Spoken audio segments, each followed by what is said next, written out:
네. 장관께서는 이 내용을 너무나 잘 알고 계시지 않습니까? 그렇습니다. 그렇죠?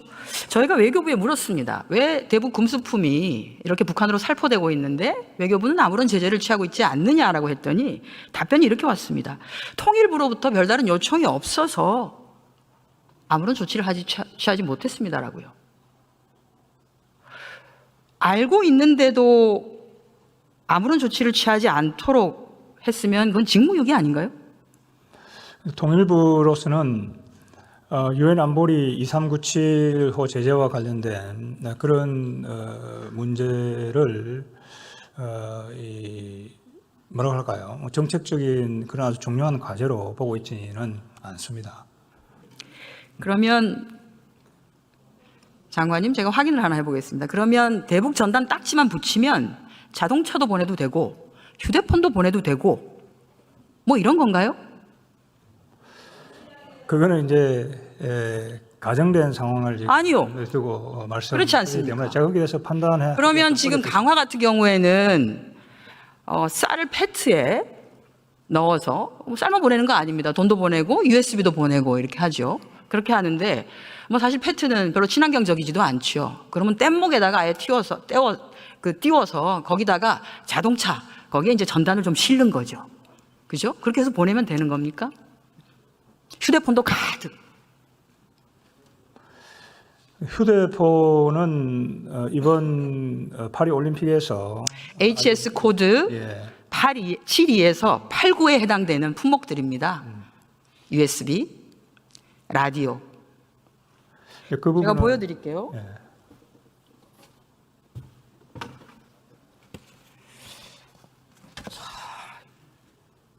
USB는 HS 코드 8523, 단파 라디오는 HS 코드 8543에 해당됩니다.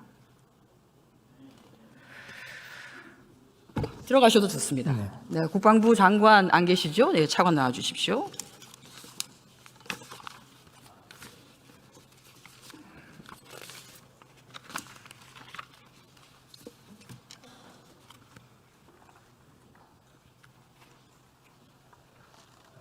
예, 국방부 차관입니다. 네, 또 잘 아는 얘기 좀 하겠습니다. 예. 항공안전법 그리고 행정권한 위임 규정에 따라서 국방부 장관에게 위탁된 군 관할 공역 잘 아시죠? 예, 알고 있습니다. 네, 그렇습니다. 군 관할 공역 중에서 비행 금지 구역은 어떤 구역입니까? 그건 저희가 뭐 명칭으로는 P518 구역이라고 하는데 대략 지역으로 보면 경기 북부 지역이 거기에 해당이 되고 있습니다. 그렇습니다. 네. 안전보장, 국가 방위 등을 이유로 해서 비행을 금지하는 공역이죠. 비행을 금지하는 공역입니다.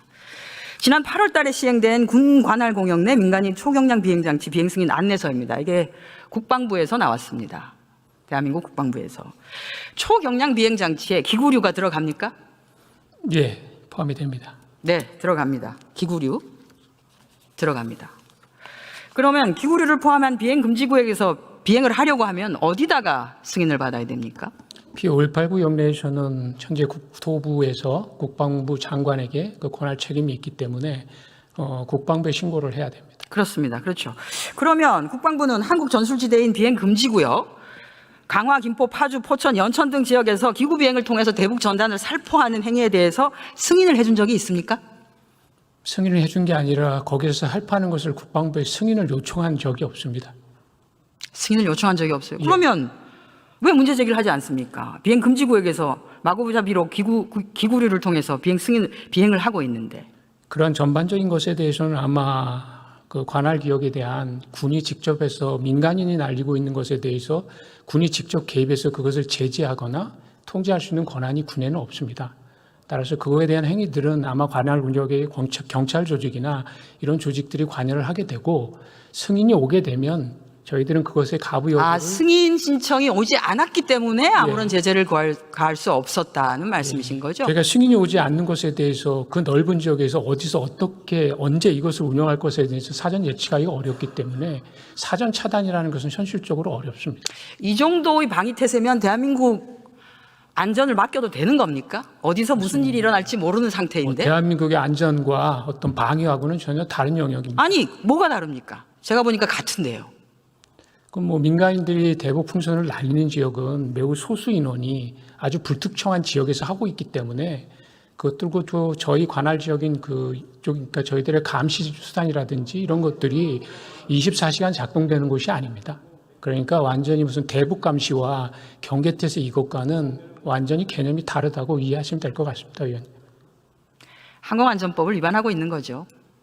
항공안전법상 국방부 장관에게 위임을 할 때 해당되는 것까지 다 관리하라고 한 것이죠. 뭐 길게 말씀하셨는데 단순합니다. 항공안전법을 위반한 것이고 위반한 그 단체에 대해서 아무런 제재를 가하고 있지 않다. 간단하게 말씀하시면 되는 겁니다. 예, 규정 범위 내에서 저에게 승인을 요청하면 저희는 거기에 적절한 조치를 하도록 하겠습니다. 승인을 요청하면 예. 들어가셔도 좋습니다. 자, 통일부 장관 나와주세요. 다시.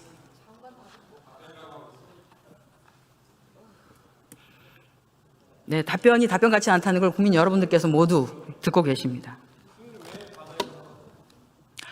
다른 민간인들은 다 승인을 받습니다.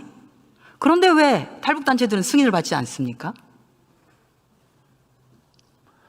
그건 탈북 단체 자체가 판단할 문제다 이렇게 생각합니다. 좋습니다. 통일부 장관 들어가 주시고요. 국무총리 다시 나와 주시기 바랍니다.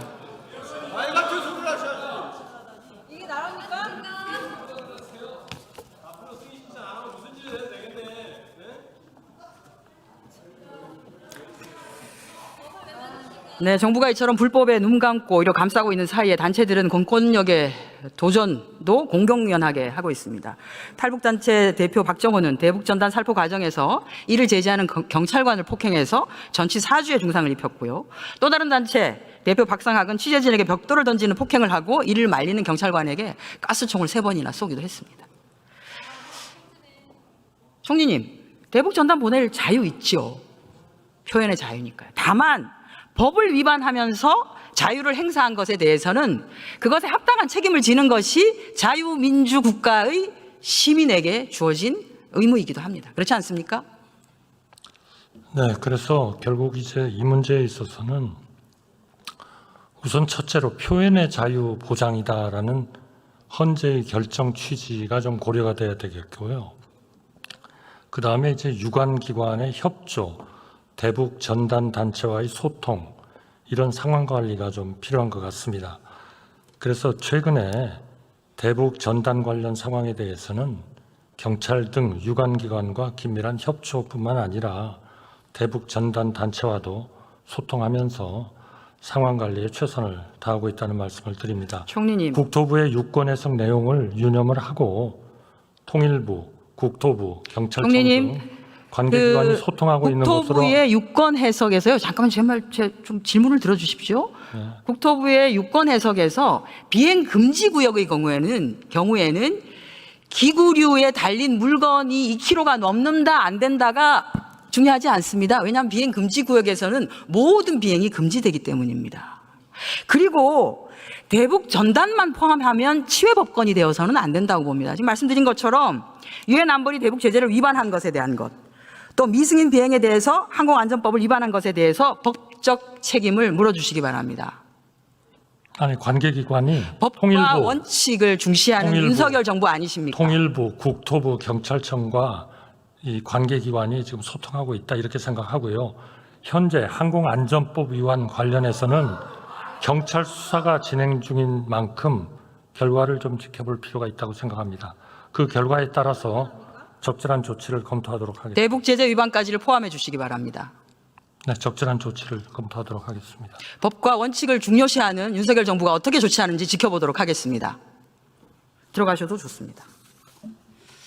잠시 주목해 주시기 바랍니다. 구독자분들에게 특별한 선물을 준비했는데요. 제가 항상 여러분들 때 강조드리는 말씀이 있습니다. 이슈와 뉴스만 꾸준히 챙겨보셔도 충분히 돈을 벌 수 있다고 말씀드리는데요. 여기 보이시는 채널의 영상을 보시면 어떤 생각이 드시나요? 그냥 눈에 보이시는 뉴스와 영상만 보시고 아무 생각이 없으신가요? 그렇다면 저는 잘못된 것이라고 말씀드리고 싶습니다. 그 이유가 무엇이냐면 제가 8월 초에 뭐라고 말씀드렸나요? 지금은 바이오에 관심을 가져야 한다라고 뉴스만 보고 넘기지 마시고 투자를 직접적으로 생각해봐야 한다고 말씀드렸는데요. 이런 썸네일들과 영상을 통해서 충분히 구독자님들께도 전달이 되셨을 겁니다. 이런 바이오 이슈가 되었을 때 부자들은 어떻게 생각할까요? 바이오 관련주는 무엇이 있는지, 어떤 종목이 가장 좋을지, 어디에 투자해야 돈이 몰릴 수 있는지 자연스럽게 생각한다고 말씀드렸습니다. 지난번에 구독자분들과 함께하는 주식으로 수익 내기를 진행했었는데요. 100% 무료로 진행을 했고 이 사진을 보시면 아시겠지만 구독이라는 문자 메시지를 남겨주신 모든 시청자분들께 이렇게 바이오 관련주 중에 가장 급등할 확률이 높은 딱 한 종목을 드렸습니다.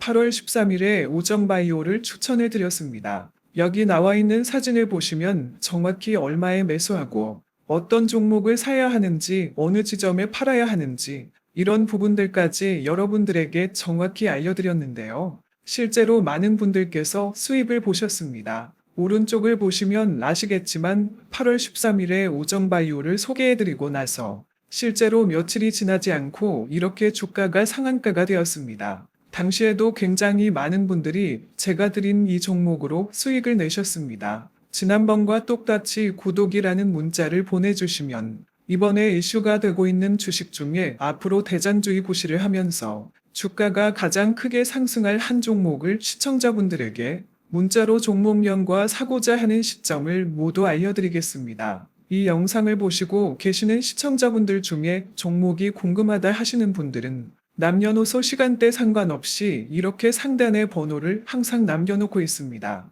전화번호 010-8025-2352 똑같이 무료 급등 주식 문자를 보내드리겠습니다. 돈을 받는 것도 아니고 투자를 대신해 드리는 것도 아니고 부담 없이 구독 문자 보내주시면 되십니다. 수익이 나신다면 구독과 좋아요 한 번씩 부탁드립니다.